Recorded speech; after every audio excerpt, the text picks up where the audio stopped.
Now, students in the Canadian province of Quebec have vowed to continue protests after a court rejected a petition to scrap a law cracking down on their demonstrations. The controversial law was passed in May in the wake of clashes between police and students fighting an 82% hike in tuition fees. Under the law, the organisers must give police at least an 8-hour advance warning about the timing and locations of protest marches, and hefty fines will be impossible if they fail to do so. Critics believe the law breaches rights of assembly and free expression. Police have arrested many people since the start of the protests more than 4 months ago.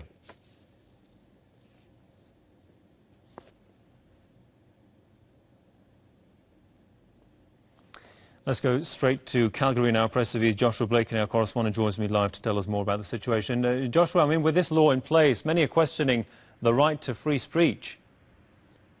Well, and rightly so, Hassan. Of course, on May 18th, this draconian law was enshrined by the mafia-connected government of Quebec, which implemented emergency measures, so-called, to circumscribe freedom of speech, freedom of assembly, and a host of other basic civil rights, which includes, for example, the ability of the students' union to collect dues so they can actually have funds in order to promote the interests of their constituents.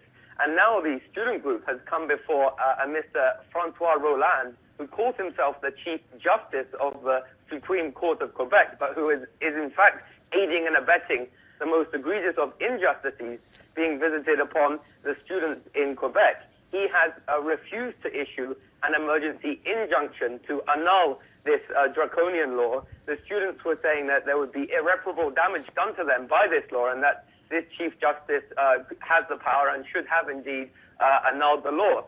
And so what we're seeing is the reality that in Canada the judges are appointed by politicians, and therefore it is an illusion that the judiciary is independent from the political class, because their jobs are in fact predicated on them being stooges of the politicians themselves.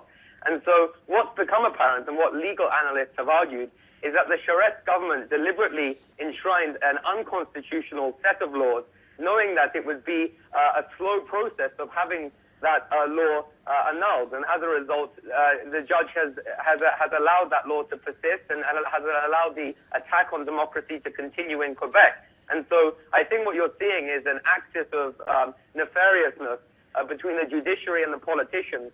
And the students, of course, are the ones who are suffering, because they're merely trying to come to the streets and protest austerity measures. And they're running the risk of incurring huge debts by having fines of up to $100,000 put upon them by the state, who has enshrined municipal laws and provincial laws, which they very well know are unconstitutional. Canada, since 1982, has had a constitution which is ostensibly the supreme law of Canada, which protects the freedom of speech and freedom of assembly, and thus any laws enshrined at a provincial or municipal level which jeopardize those rights are unconstitutional. They're illegal laws. And unfortunately, the judge was in a position to annul this law, but he refused to do so. In fact, this judge was actually asked in previous cases to recuse himself, to stand down, because he is someone who is known to be partisan to the government of Quebec, someone who has made politicized statements on the one hand, whilst arguing that judges shouldn't intervene in politics on the other. He, in fact, demanded early on in the student protest that the students go back to class and behave themselves, and even implied that the government should themselves enshrine something like Bill 78.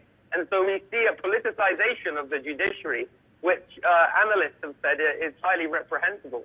Indeed. Of course, with regards to the high tuition fees, I mean, how would that call into question the aspiration and ambition for higher education, the reason to study further? Well, indeed, there is a perception that, elites in Quebec who are viewed as highly corrupt, connected to, gangsters and mafia types, only want education to be accessible for the children of the 1%, and that they don't really want working class people to become educated, because, of course, the older generations in Quebec fought hard for education rights, and as a result, the people of Quebec paid half the tuition fees of students in the rest of Canada. And what you're seeing is a manifestation of that educated electorate in Quebec with these protests, where what might struggle, for example, in other provinces and other cities in Canada to get 200 people or 500 people out on the streets. In Quebec, you have 300,000 people amassed on the streets at one point. That was the amount of people there. And so obviously for the 1% in Quebec, they don't want the working class to be educated. They would rather that only those who are on side with the regime would have access to higher education. And so they've enshrined laws which are intimidating students, preventing them from defending their rights to accessible and affordable education, if not free education. Of course, Canada, the students have argued, is highly rich in resources, and so there's no reason why education shouldn't be totally free. But there's a kind of ideological clash where the students are actually standing up for democracy and for the rights of working class people to have access to education, whereas the politicians are willing to do anything to represent the well-heeled owners of capital in the province of Quebec and the transnational capitalist class who they appear to serve. Indeed. Fair enough. We'll leave it there for the time being. Press TV's Joshua Blakeney, our correspondent, reporting from Calgary. Joshua, thanks.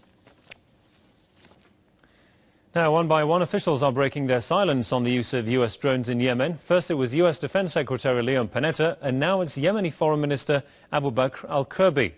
The two countries are claiming their targets are militants, while the evidence on the ground proves otherwise. Jah in southern Abyan province.